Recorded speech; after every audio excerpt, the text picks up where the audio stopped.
Jeg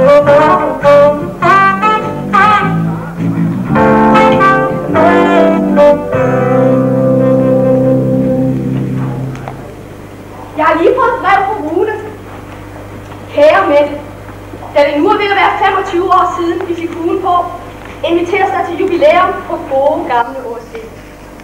Fredag den 11. marts år 2019 for hele årgang 94. Vi håber meget at se netop dit ansigt, når der skal snakkes gamle minder. På årgangs vegne, Rune Petersen. Rune Petersen. Han var jo nok en rigtig mand. Hvem husker ikke den første gang, vi mødtes?